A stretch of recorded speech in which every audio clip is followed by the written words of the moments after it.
en este día. Espero que hayan tenido una semana victoriosa, una semana pues en Cristo.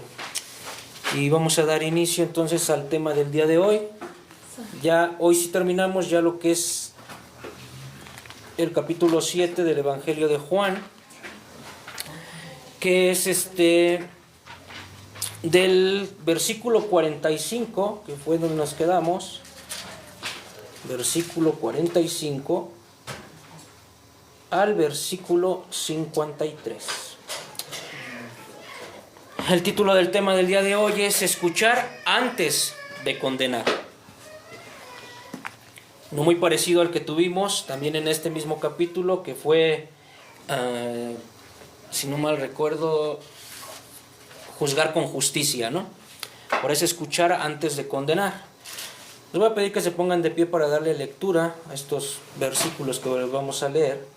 Versículo 45, y dice así: en nombre del Padre, del Hijo y del Espíritu Santo, los alguaciles vinieron a los principales sacerdotes y a los fariseos, y estos les dijeron: ¿por qué no le habéis traído? Los alguaciles respondieron: jamás hombre alguno ha hablado como este hombre. Entonces los fariseos les respondieron: ¿también vosotros habéis sido engañados? ¿Acaso ha creído en él alguno de los gobernantes o de los fariseos? Mas esta gente que no sabe la ley, maldita es. Les dijo Nicodemo, el que vino a él de noche, el cual era uno de ellos: ¿juzga acaso nuestra ley a un hombre si primero no le oye y sabe lo que ha hecho? Respondieron y le dijeron: ¿eres tú también Galileo? Esgrudña y ve que de Galilea nunca se ha levantado profeta. Cada uno se fue a su casa. Vamos a orar. Padre eterno, Señor, en esta hora te damos gracias. Gracias por este tiempo, Señor, que nos permites venir a tu presencia para escudriñar, Señor, tus escrituras. Te pedimos, Espíritu Santo, que por medio de ti abras nuestro entendimiento, nuestro corazón, a poder profundizar en ellas, entender, Señor, lo que tú hablaste por medio de ellas también para tus hijos, y que en un corazón unánime, Señor, en un sentimiento único, podamos nosotros seguir creyendo, Señor, en ellas, para así poder, Señor, reconocer más tu grandeza, tu señorío, y que nos pueda profundizar a llevar al conocimiento de tu Hijo, revelado a través de su palabra. Te damos gracias en esta hora, en el nombre de Cristo Jesús. Amén. Amén. Vamos a tomar asiento. Entonces, continuamos en lo que era ya el último día de la fiesta de los tabernáculos. Jesús, ya sabemos que habló públicamente, vuelve nuevamente a revelar algo, ¿verdad? A decir que Él es esa fuente de agua, y que todo aquel que vaya a Él y beba, dentro de una mismo va a correr, va a fluir ríos de agua viva. Dando a entender, como lo hemos visto, que Él es el cumplimiento de esa fiesta de los tabernáculos. Eso que por muchos años el pueblo de Israel celebró, en Jesús vino a cumplirse, y también por medio de su Espíritu Santo se vino a cumplir en todo aquel que vino a reconocerle como el Señor y como el Salvador de la humanidad. Recordemos que en el Antiguo Testamento había muchas promesas dadas al pueblo de Israel. Después de que a Jacob se le cambia el nombre y se le da el nombre de Israel, de él, de su descendencia, se crean 12 tribus de Israel. De esas 12 tribus esparcidas en el reino, ¿sí?, tenían ciertas promesas, pero en especial a la tribu de Judá, es a la que le da la promesa de que de él, de su descendencia, iba a venir ese Mesías, ese Salvador, ese ungido por parte de Dios, que era el que iba a traer libertad, y por él iba a haber unidad con las demás tribus, y no solamente con las tribus del pueblo de Israel, sino con la humanidad entera.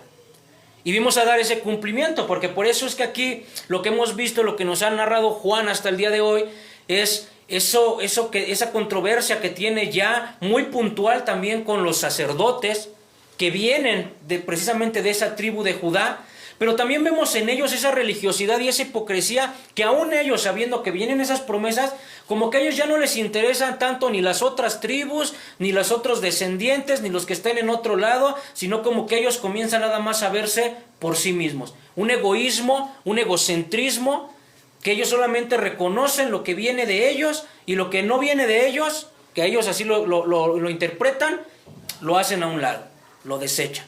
Y este pasaje precisamente nos va a enseñar cómo ellos, por su afán, por su odio, por su falta de amor en su corazón y su hipocresía religiosa, incluso hacen cosas que van en contra de su ley. Cuando su ley es específica, ellos dicen ser los que puntualmente cumplen la ley a la perfección, pero nos vamos dando cuenta que conforme actuaban con Jesús, ellos hacían cosas que contradecían su propia ley. Y eso es lo que vamos a ver el día de hoy. Fíjense, en el 45 para comenzar. Dice, los alguaciles vinieron a los principales sacerdotes y los fariseos, y estos les dijeron, ¿por qué no le habéis traído? Recuerden que hace 8 días terminamos en el 44 que decía que nadie lo arrestó. ¿Por qué? Porque no era su tiempo, no era el tiempo.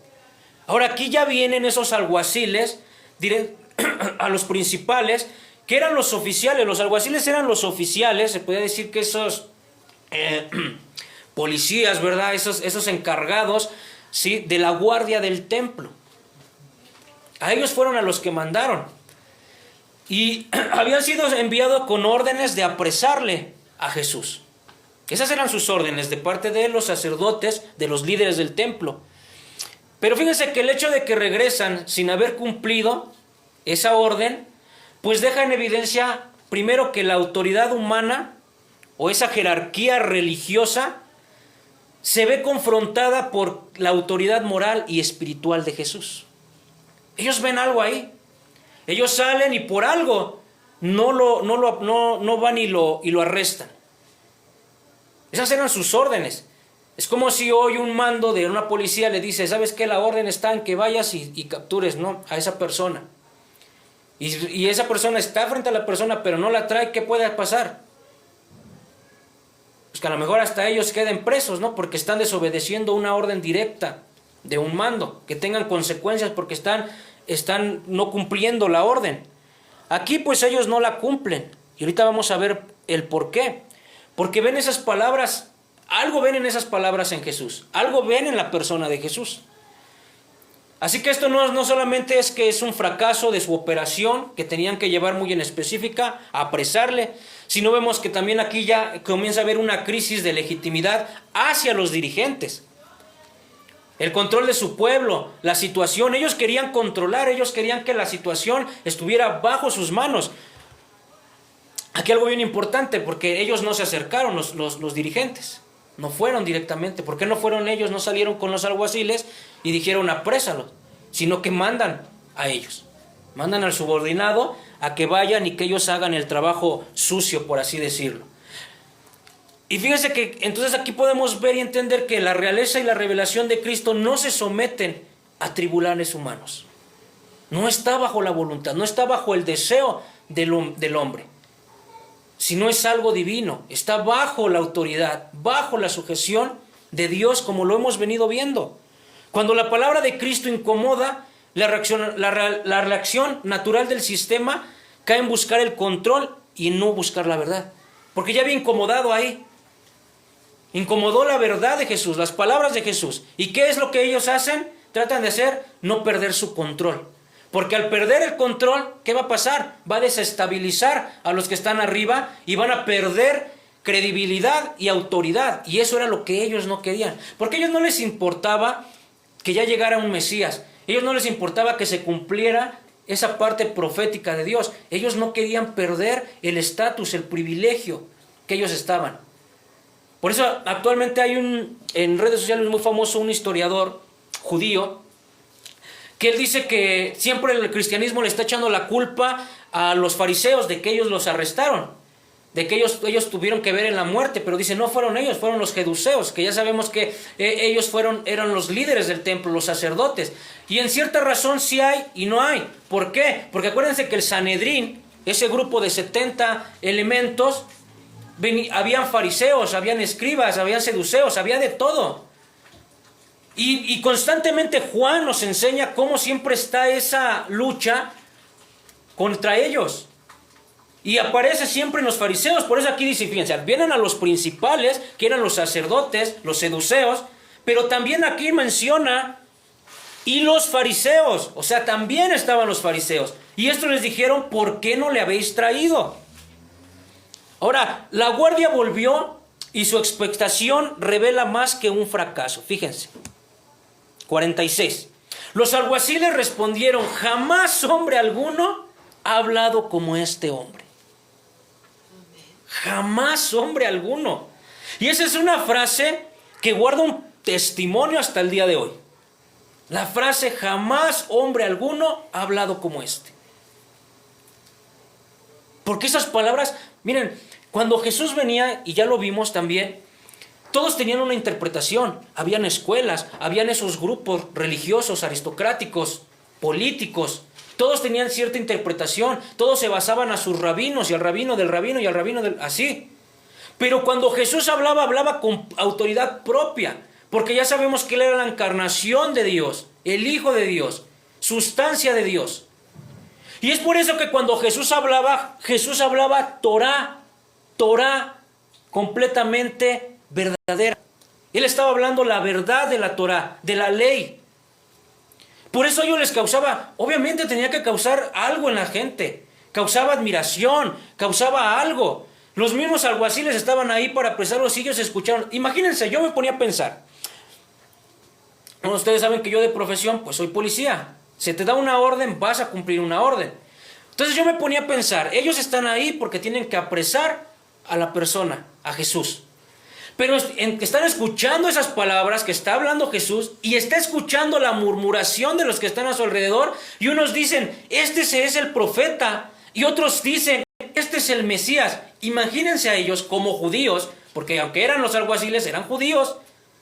Y al estar muy cerca del templo, de los líderes, yo supongo que sabían y conocían esas interpretaciones. Imagínense ese estado de ellos de decir, tenemos la orden de agarrarlo, pero ellos están diciendo que posiblemente puede ser el profeta o el Mesías. Imagínense si nosotros vamos y lo agarramos, lo apresamos y estamos agarrando al Mesías o estamos agarrando al profeta. Yo creo que en ellos hubo ahí algo, no era fe. Duda, miedo. Recuérdense que en el tema anterior vimos que causó división. Y esa misma división también estaba dentro de ellos. Que no se atrevieron a agarrar a Jesús. Ahora, también estaba ahí un murmullo, ¿sí? Y sabemos que era una fiesta donde se congregaban todos. Estaban todos esos cuerpos. Estamos hablando también que los celotes, que los hemos visto, que ellos querían agarrar, ¿no? Después de que Jesús hizo el milagro del pan y de los peces, lo querían agarrar por la fuerza y ponerlo como rey. Estaban varios grupos ahí. Entonces también corrían el riesgo de que si lo apresaban, otros se levantaran y se fueran contra de ellos, porque ya habían unos que estaban diciendo, este es el Mesías. Y si este es el Mesías, este es nuestro rey. Y va más por encima, hasta incluso del sumo sacerdote y de todos los líderes. Vean la controversia que estaba ahí. ¿Se dan cuenta lo que estaba causando Jesús en ese momento? Por eso ellos, yo me imagino, y esa es mi idea, que no quisieron apresarle. Ahora ellos notan en Jesús coherencia con sus palabras, coherencia con la Escritura. Porque hermanos, Él estaba hablando palabras directamente de Dios. ¿Quién más puede conocer la Escritura sino el que la escribió, el que la inspiró? El Espíritu Santo estaba en Él. Exacto, era Él. Era Él ya hablando con el conocimiento de Dios, con el conocimiento verdadero. Amén. Juan esto lo confirma en su encarnación del Verbo. Esto estábamos hablando ya de la encarnación de Jesús. La enseñanza de que Jesús no es retórica, no es vacía, sino es con poder. Es una palabra con poder. No es solamente intelectual, no es solamente una interpretación. Causaba algo. Y eso lo sigue causando actualmente en las personas. Cuando escuchas la palabra directamente de Jesús y escuchas lo que Jesús viene, causa algo en la persona. Y si la persona cree, más aún. Amén. Causa poder, causa en su vida un cambio, una transformación. Una reconciliación, que eso es lo que vino a hacer con el Padre. La gente se asombra de lo que Jesús hace. Por ejemplo, en Lucas 4:22, que es un paralelo narrativo a esto que estamos viendo en otro evangelio, dice, todos daban testimonio de él y estaban maravillados de las palabras de gracia que salían de su boca y decían, ¿no es este el hijo de José? ¿Ven? Reconocían nuevamente, veían su naturalidad humana, este es el hijo de José, pero todos se maravillaban por las palabras tan increíbles que salían de su boca. Hablaba muchas veces y muchas maneras. Esto lo dice en Hechos 1, del 1 al 2. Dios hablando muchas veces y de muchas maneras en otro tiempo a los padres por los profetas. En estos posteros días nos ha hablado por el Hijo, a quien constituyó heredero de todo y por quien asimismo hizo el universo. En otra ocasión hablaba por medio de los profetas, por medio de Moisés, por medio de esos líderes. Pero dice, en estos tiempos se plació a Dios hablar directamente por medio de su Hijo y heredero de todo. Y lo más increíble, que ese heredero, ese rey de todo, ese estaba ahí con ellos y no le creyeron. La fuerza de la palabra de Cristo sigue impactando. Admiración en su enseñanza no basta. No basta ser admirado por la palabra de Dios. El llamado es escuchar con fe y obediencia. Con fe y obediencia. Su palabra produjo asombro incluso en quienes veían y venían a detenerlo. Veamos esto. 47. Entonces los fariseos le respondieron, ¿también vosotros habéis sido engañados? Aquí vemos la respuesta. Es una respuesta ofensiva y defensiva, porque están atacando y se están defendiendo. Porque fíjense, dice, ¿también vosotros habéis sido engañados? Ahí están dando a entender entonces, ese Jesús es un mentiroso. Él manipula, él engaña, y ustedes están siendo engañados por él. Por eso no lo apresaron. Por eso están diciendo que nunca habían escuchado hombre hablar como él. ¿Se dan cuenta cómo se defienden, pero a la vez lo atacan a ellos, a los alguaciles? Y aquí podemos ver en los líderes que descartan la experiencia de los oficiales y no lo hacen con un argumento, referente a las escrituras, sino lo hacen con un contenido que en ellos se ve su clasismo y su autoritarismo también. Nosotros somos los únicos y no hay nadie, él es menos. ¿Cómo es posible que por él te dejes tú engañar o se dejen ustedes engañar? Antes de censurar una fe distinta, primero tenemos que examinar honestamente la evidencia. Eso fue algo que les faltó a ellos. Cuidado con el sesgo, porque fíjense, el sesgo es llamar engaño a lo que no entiendes y eso es una señal de un cierre espiritual. Si tú te sesgas espiritualmente y dices simplemente yo no escucho a la otra persona, yo no escucho los argumentos de la otra persona, yo simplemente me cierro a escuchar. Yo creo en esto y esto es así y esto es así y así me voy a morir con estas ideas. Tú estás cayendo en ese sesgo espiritual y muy posiblemente el problema no es caer intelectualmente en argumentos, eso déjalo ahí. El problema es que si ese sesgo espiritual te puede llevar a una muerte eterna o a una vida eterna. Entonces hay que entender, hay que escuchar, pero también hay que ir a la palabra para verificar si lo que se está diciendo, si lo que se está hablando es real. Por eso es muy, muy difícil, hermanos, que actualmente haya religiones. Y esto porque va a haber personas que vienen de otra religión y que en un momento pueden traer un diálogo con nosotros. Está bien escucharles, pero es muy difícil también cuando esto se deja de un lado. Imagínense, por ejemplo, esta iglesia de Luz del Mundo.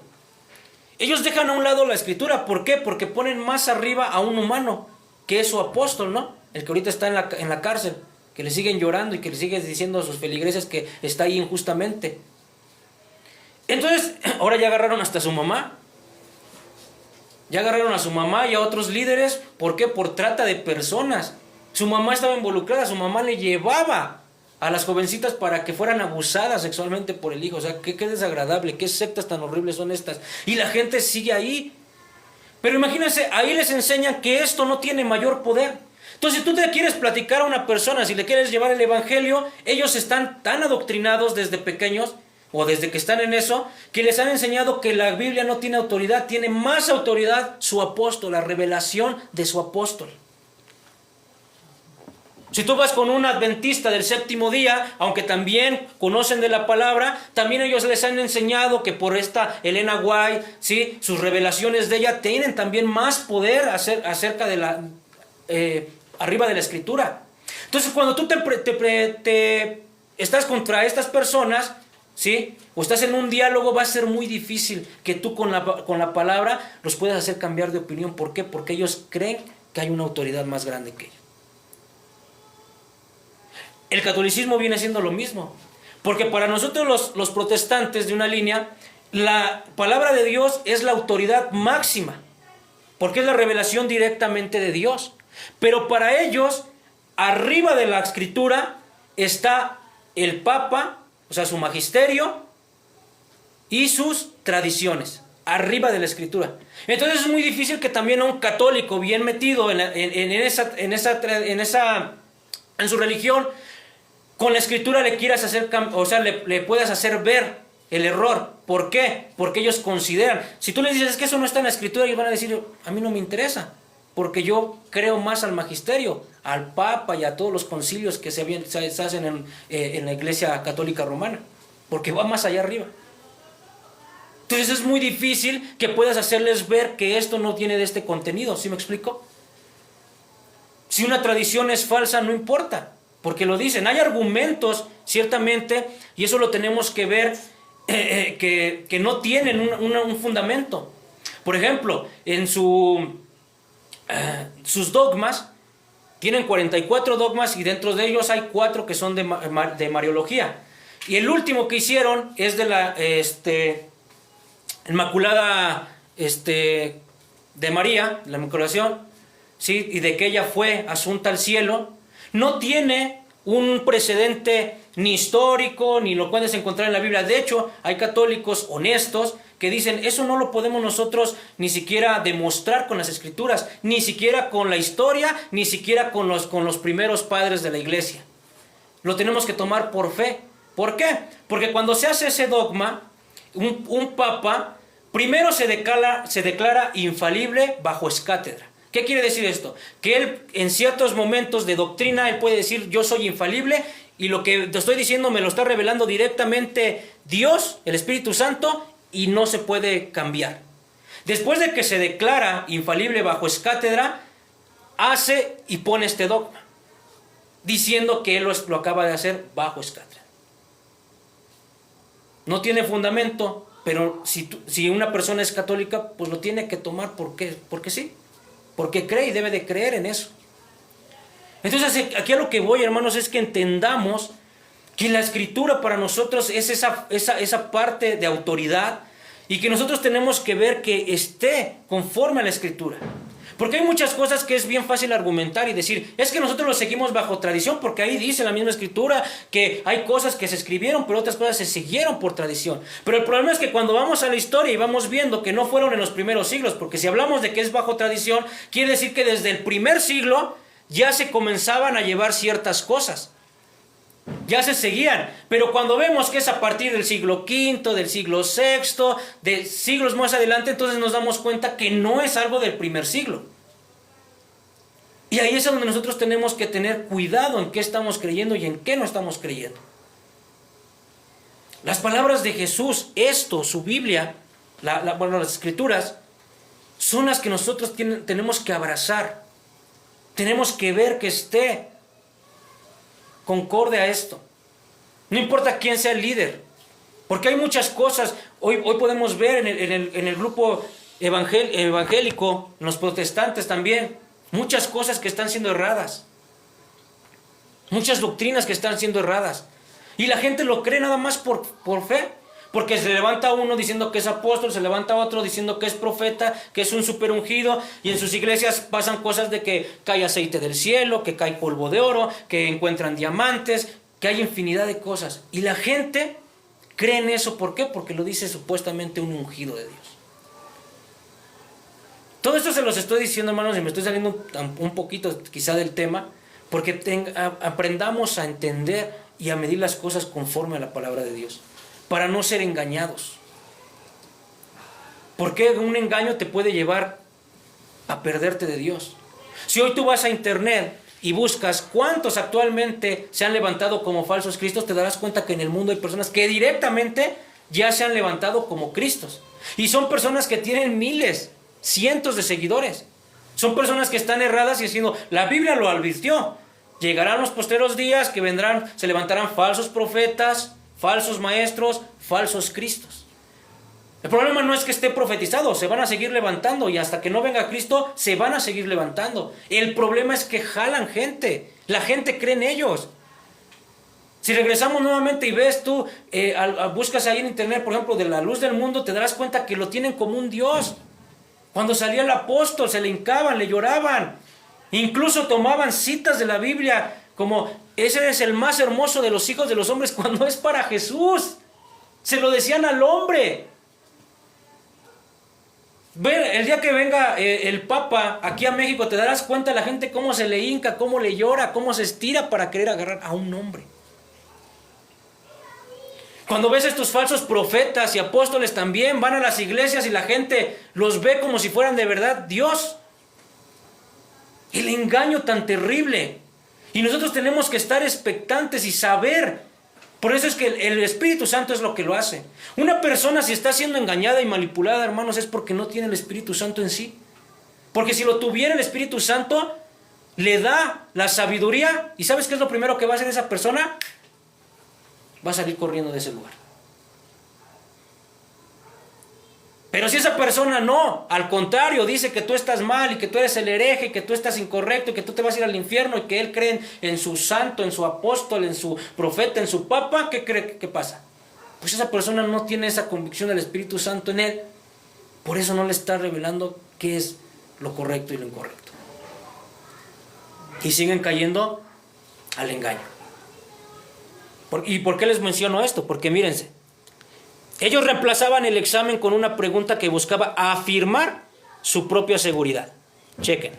¿Acaso ha creído en él alguno de los gobernantes o de los fariseos? ¿Ven nuevamente su pregunta que hacen para atacar a estos alguaciles? Es una afirmación de autojustificación. Ninguno de nosotros cree, por lo tanto, es falso. ¿Qué pasa si un católico dice, yo no creo en el Papa? Es un dogma vinculante a su fe.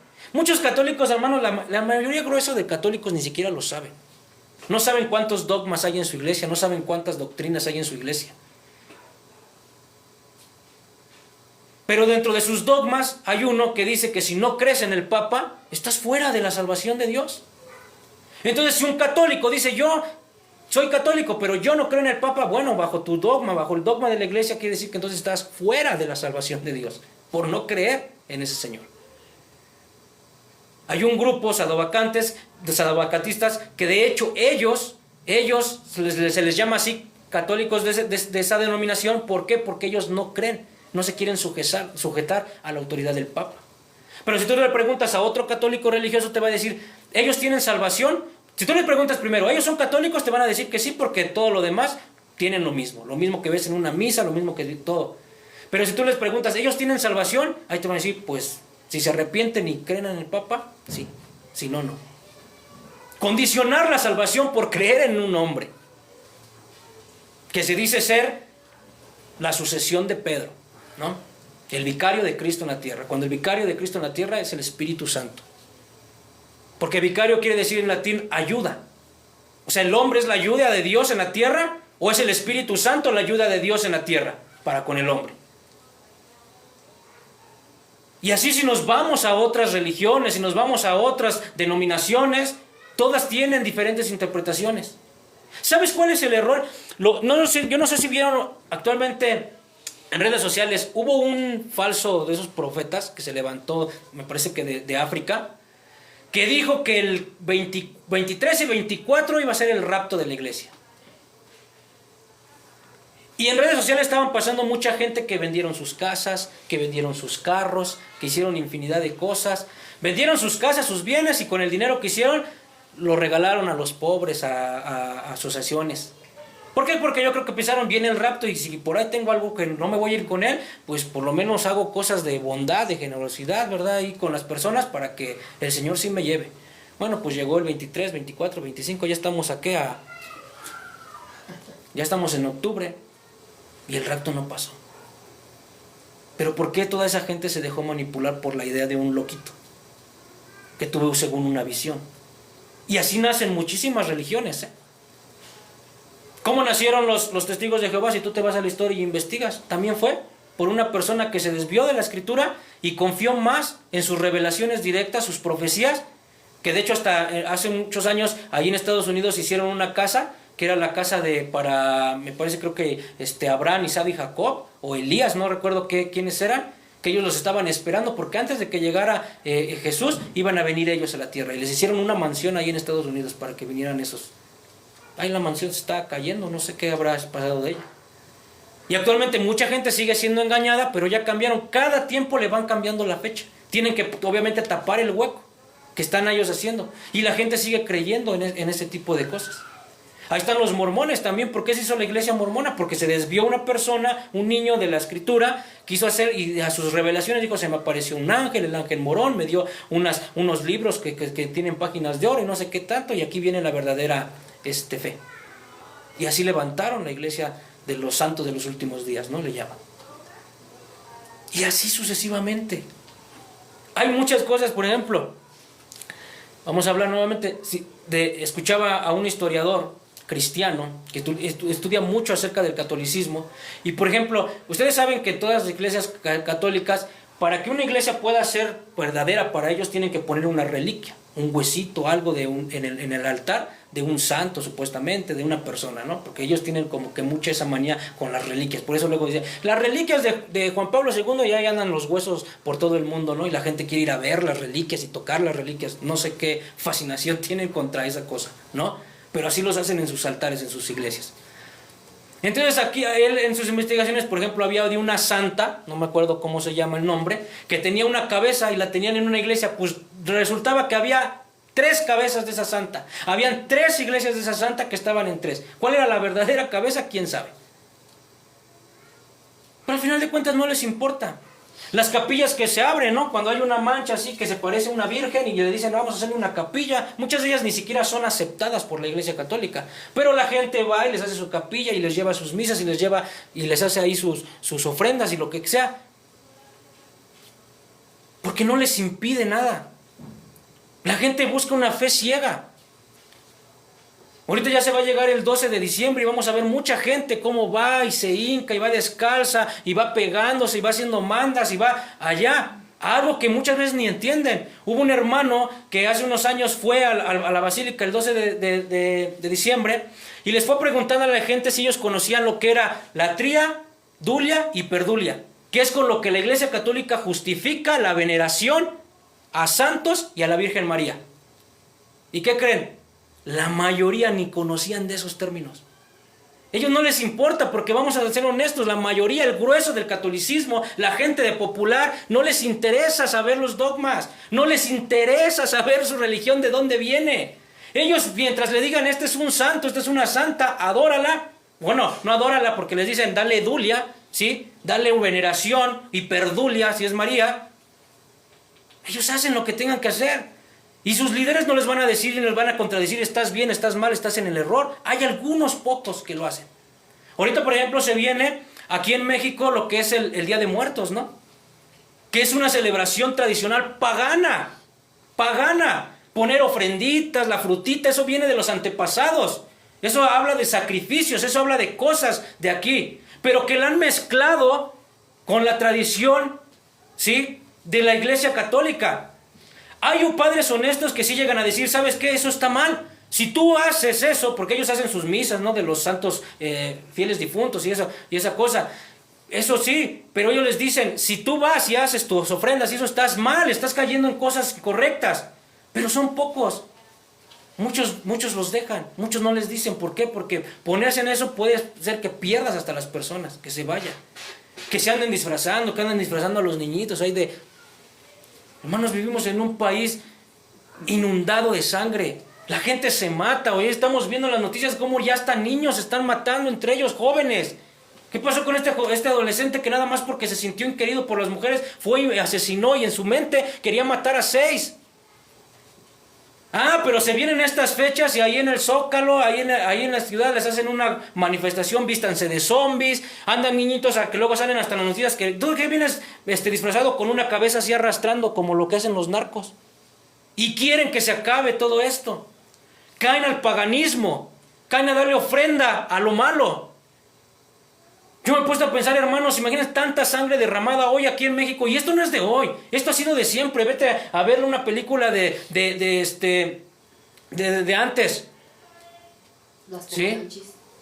¿Cómo se mataban? ¿Qué pasaba? ¿A poco iban a denunciar a la persona?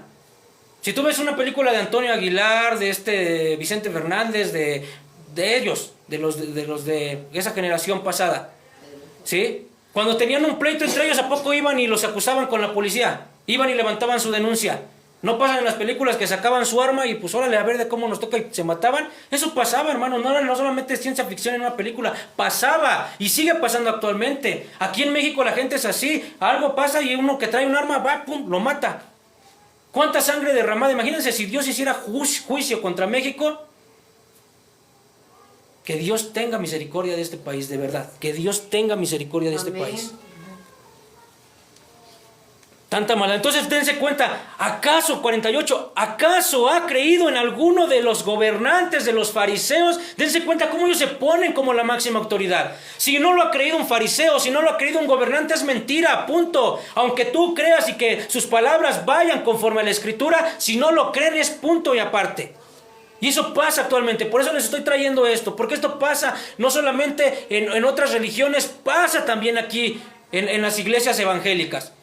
Con estos movimientos de apóstoles y profetas que ellos dicen, yo soy la máxima autoridad, a mí el Espíritu Santo me lo reveló. Oye hermano, pero eso como que va en contra de la Escritura. Estás entonces tú en contra de Dios, porque esto a mí me lo reveló Dios. ¿Saben algo de que yo estuve en un momento así, pero no estuve siempre tan tranquilo? Porque yo sé que es el Espíritu Santo que siempre me decía, esto no es bueno, esto no es bueno, esto no es bueno. Cuando estaba en una iglesia donde había apóstoles y profetas, un día un profeta viene y nos da una indicación y dice, yo estaba en el grupo de alabanza, y dice, tienen que hacer esto y esto y esto y esto porque el Espíritu Santo así me lo reveló. Él es el profeta, ok, se hace.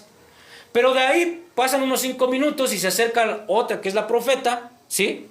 Y ella da otra indicación y termina diciendo, el Espíritu Santo así me lo reveló y así se tiene que hacer. Entonces yo hago una expresión así como de que, ¿qué pasa? Y ella lo nota y me pregunta que, hermano, es el Espíritu Santo que me está diciendo. Entonces yo le digo, bueno, sí, pero es que hay que decirle al Espíritu Santo que se ponga de acuerdo, porque el otro profeta ya me dijo una cosa y usted me está diciendo otra. Es que a mí, no sé por qué, a mí así me lo dijo, voy a preguntar, voy a ponerme de acuerdo. Ya después yo creo que hablaron y ya entonces el Espíritu Santo sí dijo una cosa sola. De ahí yo dije, esto ya no es. Esto es incorrecto. ¿Cómo el Espíritu Santo se va a equivocar? Con uno va a decir una cosa y con otro va a decir otra. Esto no es. Pero fíjense cómo podemos ser tan manipulables para engañar y caer en eso. Una persona, un predicador en Estados Unidos me parece, lo invitan a predicar a una iglesia y ese predicador actualmente se ve mucho, ¿no? De que, hoy en visión estoy viendo unos ángeles, y él estaba predicando y de repente empieza a decir, veo 2 ángeles. Y los ángeles están diciendo esto y comienza a soltar una palabra profética, ¿no?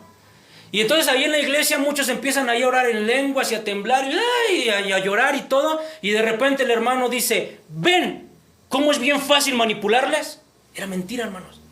No había ni un ángel, no había visto nada, lo estaba haciendo para que viera cómo se manipulaba la gente. Y eso pasa actualmente en muchísimos lados. En muchísimos lados. Tenemos que estar bien despiertos, hermano, a lo que estamos haciendo.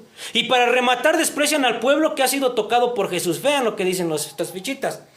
En el 49, mas esta gente que no sabe la ley, maldita es, les dice.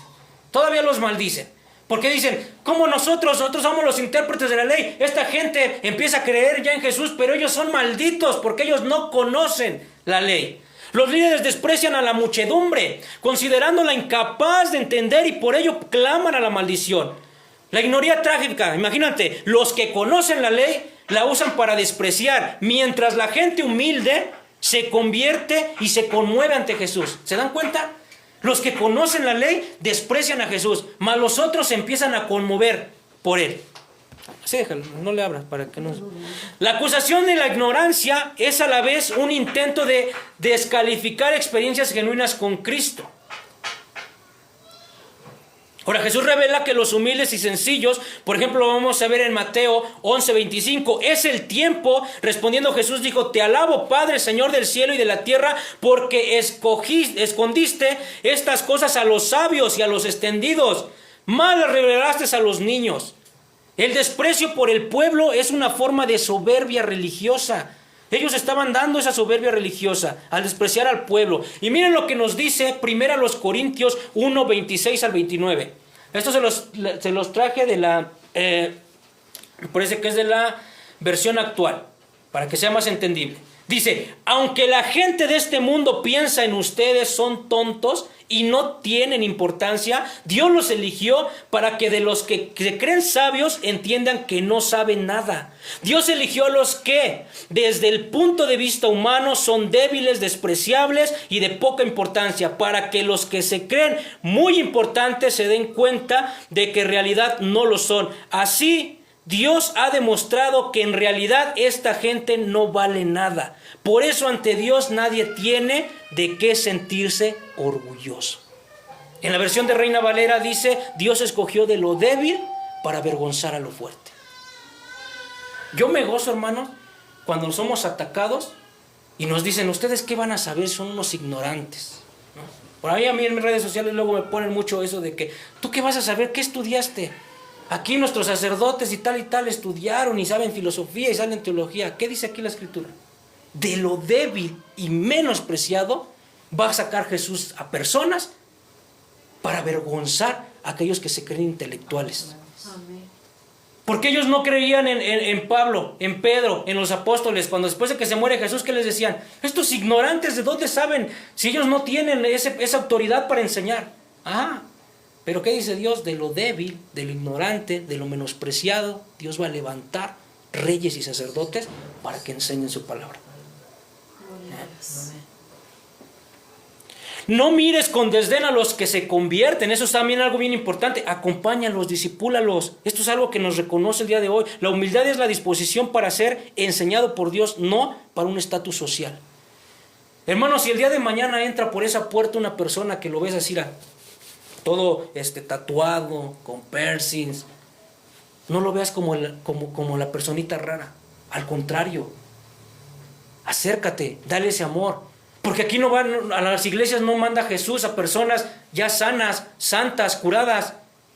Manda eso a lo débil, a lo menospreciado del mundo, para que aquí vengan a cambiar. Imagínate qué pasa si el día, y eso pasa en muchas iglesias, por eso la gente termina odiando las iglesias. Porque la gente se vuelve irreligiosa y hipócrita. Ven a una persona así y parece que les da miedo y no se quieren acercar a la persona. No, es todo lo contrario. ¿Qué pasa si el día de mañana en una iglesia o llega una persona vestida, un hombre vestido de mujer, pintado de mujer y todo eso? ¿Qué le vas a decir? ¿Aquí no te puedes pasar? Salte. Si esa persona viene con un corazón a querer ser cambiado y restaurado, adelante, pásate. Amén. Porque no hay gran diferencia, es pecado. ¿Cuál es la diferencia entre una persona que se viste como mujer, quiere ser como mujer, a una persona que que maldice, que miente, que roba, que mata? ¿Cuál es la diferencia? Es pecado delante de los ojos de Dios. Amén. Tanto tiene la oportunidad de ser redimida la persona que mata, la persona que roba, como la persona que se viste de mujer. ¿Se dan cuenta? Pero eso es muy diferente a lo que hoy está cayendo la iglesia en apostasía, de estarles dando la entrada, pero no para que cambien eso, sino dándoles la entrada para que puedan ejercer su libertad, como lo hace en el mundo, la ideología de género. Y eso es lo que está cayendo en la apostasía de la iglesia. Eso es muy diferente.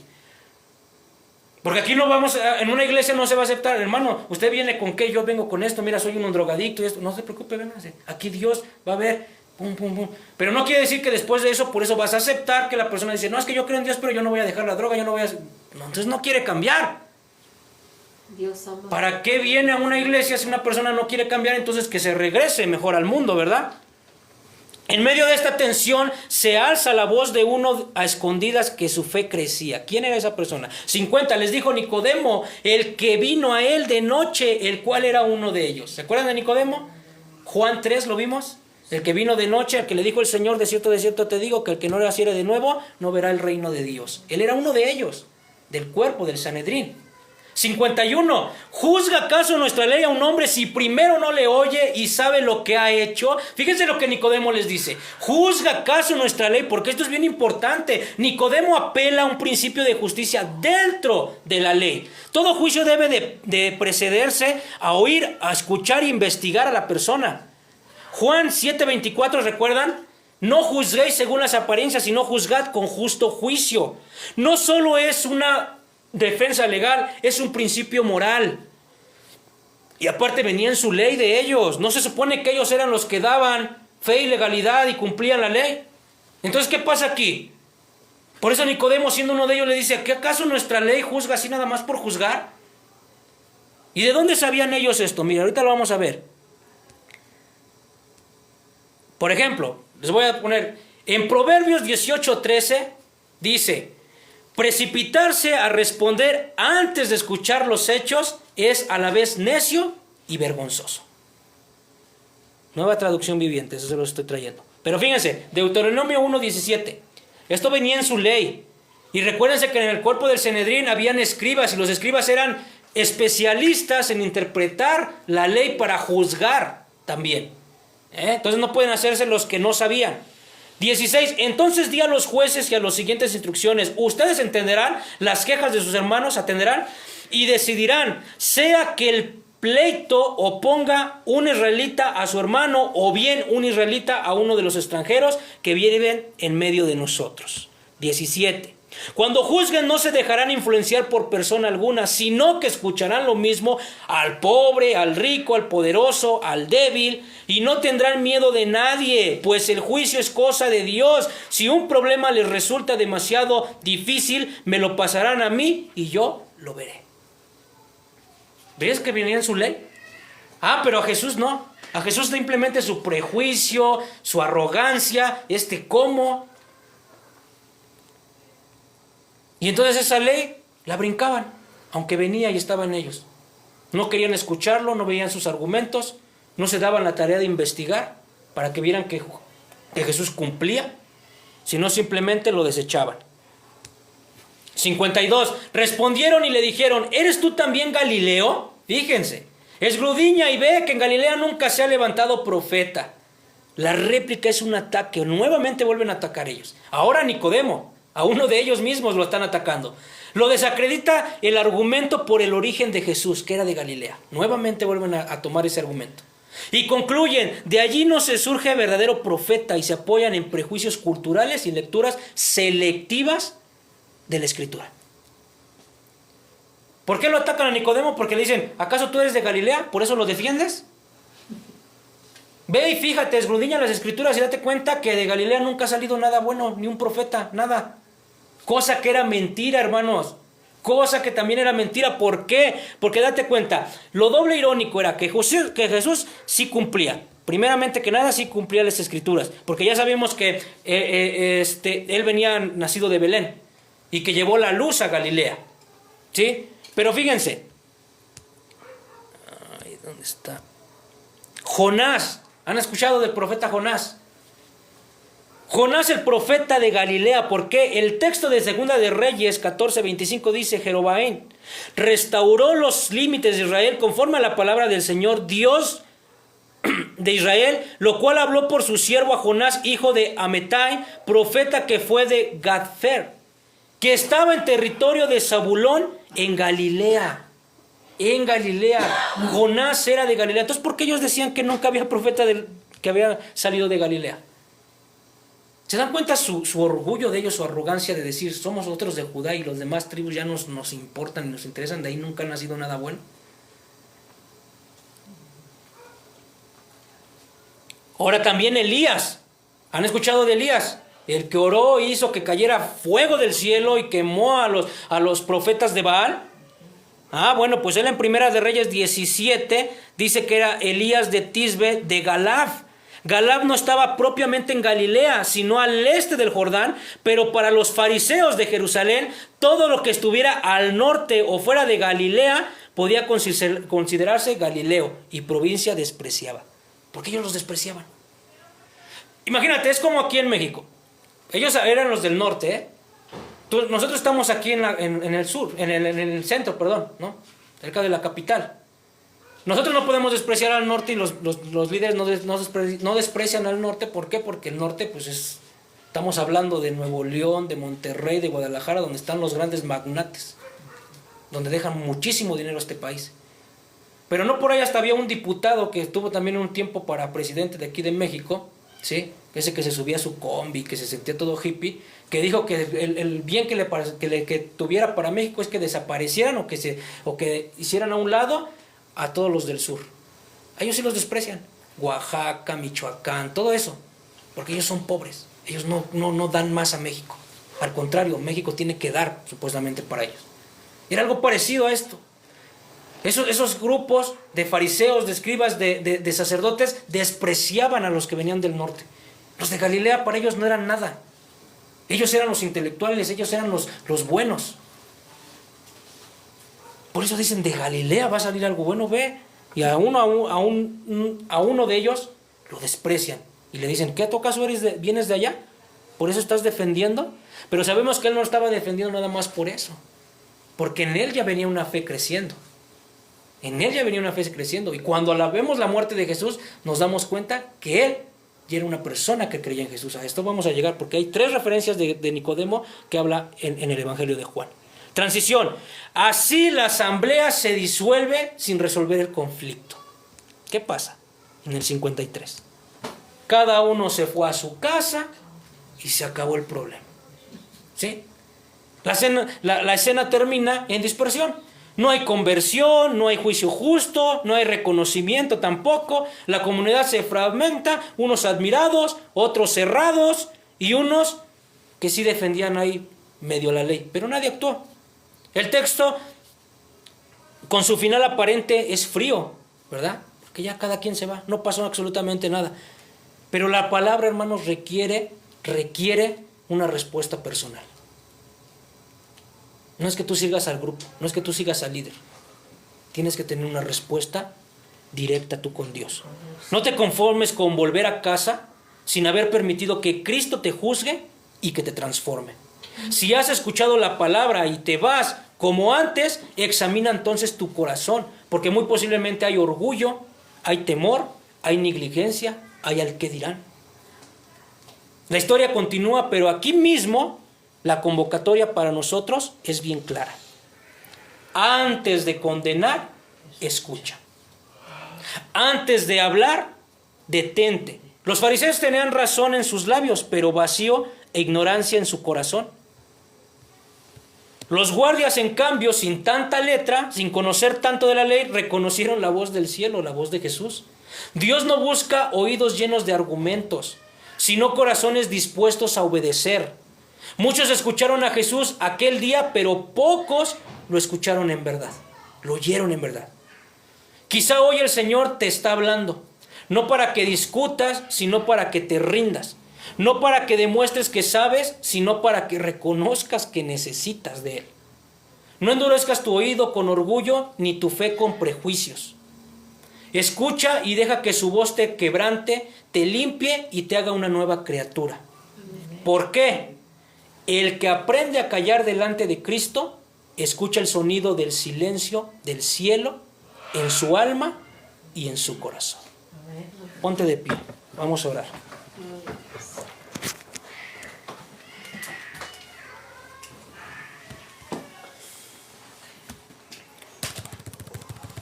Padre eterno, Señor, gracias, Padre, por esta palabra. Gracias porque has hablado a nuestros corazones. Es necesario, Señor, voltear a ver nuevamente hoy, no a nosotros mismos, no a las personas que dicen tener la verdad, sino voltearte a ver a ti. Como en aquel momento, Señor, muchos en un momento dado, Señor, quizá en su corazón nacía esa credibilidad a decir posiblemente es Él. Pero muchos tuvieron miedo, Señor, a lo que podía pasar en sus hogares, a lo que podía pasar en su sociedad, Señor. Y lejos de venir a ti, Padre eterno, dejaron de creer o no quisieron creer.